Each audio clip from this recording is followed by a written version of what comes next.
மாநிலங்களுக்கான நிதி பகிர்வை 41 விழுக்காட்டிலிருந்து 50 விழுக்காடாக அதிகரிக்க வேண்டும் என்று 16வது நிதிக்குழுவிடம் முதலமைச்சர் மு க ஸ்டாலின் வலியுறுத்தியுள்ளார். மத்திய மாநில அரசுகளுக்கு இடையிலான நிதி பகிர்வு தொடர்பாக பரிந்துரைகள் வழங்க மத்திய அரசு சார்பில் அமைக்கப்பட்ட 16வது நிதிக்குழு தலைவரான அரவிந்த் பனகாரியா தலைமையிலான குழுவினர் சென்னை வந்துள்ளனர். சென்னையில் உள்ள நட்சத்திர ஹோட்டலில் முதலமைச்சர் மு க ஸ்டாலின் அமைச்சர்கள் உயர் அதிகாரிகளுடன் மத்திய நிதிக்குழுவினர் ஆலோசனை நடத்தினர். அப்போது பேசிய முதலமைச்சர் கூட்டாட்சி தத்துவத்தை பின்பற்றி மாநிலங்கள் தங்களது தேவையை நிறைவேற்றிக் கொள்வதாக கூறினார்.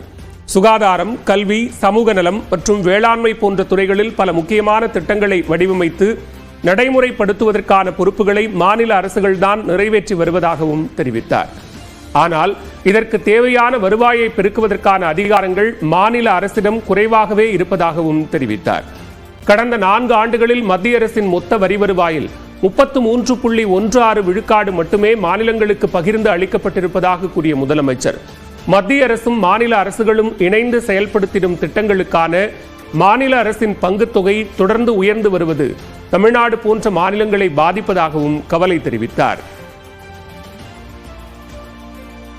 ஒருபுறம் ஒன்றிய அரசிடமிருந்து வரவேண்டிய வரி பகிர்வு குறைவதால் மாநில அரசுகளுக்கு ஏற்படும் பாதிப்புகள், மறுபுறம் ஒன்றிய அரசு அறிமுகப்படுத்தும் திட்டங்களுக்கு மாநில அரசு செலவிடும் அதிக நிதி என இரண்டுமே மாநில அரசுகளுக்கு பெரும் சுமையை ஏற்படுத்துகின்றன.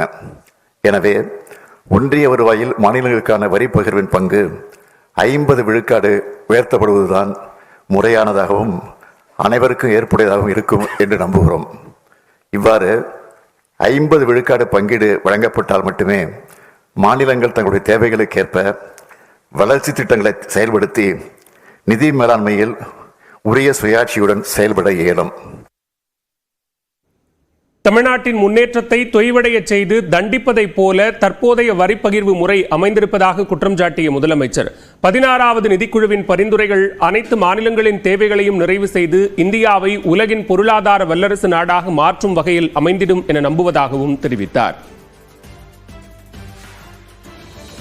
தமிழ்நாடு அரசின் சார்பாக நிதிக்குழுவின் பரிசீலனைக்கு வழங்கப்படவிருக்க விரிவான அறிக்கையினை கவனத்துடன் பரிசீலித்து கடந்த காலங்களில் பல்வேறு நிதிக்குழுக்களின் பரிந்துரைகளினால் தமிழ்நாட்டுக்கு இழைக்கப்பட்ட அநீதிகளுக்கு உரிய தீர்வை 16வது நிதிக்குழு வழங்கும் என்று உறுதியாக நம்புகிறோம். அதிமுகவுடன் கூட்டணி அமைப்பதாக வெளியாகும் செய்தி முற்றிலும் தவறானது என்று தமிழக வெற்றிக் கழகம் விளக்கம் அளித்துள்ளது.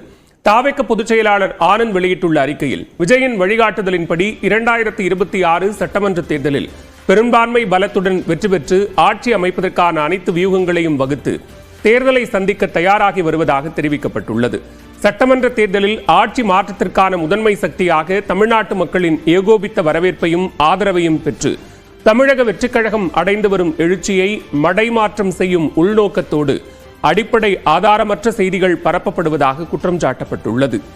அதிமுகவுடன் தமிழக வெற்றிக் கழகம் கூட்டணி என்று தொடர்புபடுத்தி நாளிதழ் ஒன்று உண்மைக்கு முற்றிலும் புறம்பான தகவல்களை கொண்டு செய்தி வெளியிட்டிருப்பதாகவும், இந்த செய்தி முற்றிலும் தவறானது என்றும் அடிப்படை ஆதாரமற்றது என்றும் தெரிவிக்கப்பட்டுள்ளது. தமிழக வெற்றிக் கழகத்தை தொடர்புபடுத்தி பரப்பப்படும் இதுபோன்ற பொய் செய்திகளை தமிழக மக்கள் புறக்கணித்து விடுவார்கள் என்றும், பெரும்பான்மை வென்று தமிழ்நாட்டு மக்களின் நலனுக்கான நல்லரசை அமைப்பதே தமிழக வெற்றிக் கழகத்தின் குறிக்கோள் என்றும் ஆனந்த் தெரிவித்துள்ளார். மற்ற கட்சிகள் குறித்தும் அவர்களின் கூட்டணி குறித்தும் தன்னிடம் கேட்க வேண்டாம் என்று நாம் தமிழர் கட்சி ஒருங்கிணைப்பாளர் சீமான் தெரிவித்துள்ளார். திருச்சியில் செய்தியாளர்களிடம் பேசிய அவர், அதிமுகவுடன் விஜயின் தாவேக கூட்டணியில் இல்லை என்ற கேள்விக்கு கரகாட்டக்காரன் படக்காமெடியை கூறி கிண்டலாக பதிலளித்தார். மற்ற இதெல்லாம் என்கிட்ட கேட்கக்கூடாது. நான் என்ன செய்கிறேன்னு கேளுங்க. நாங்கள் தனித்து போட்டிடுறோம், அதுக்கு வேலை நடக்குது. 26ல் நாங்கள் 234 தொகுதியும் தனித்து போட்டிடுவோம்.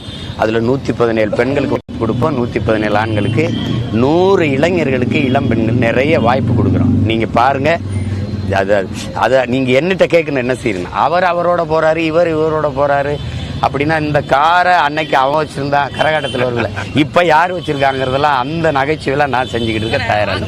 தம்பி, கூட்டணி என்பது தற்கொலைக்கு சமம்ங்கிற கோட்பாடை கொண்டவன் நான்.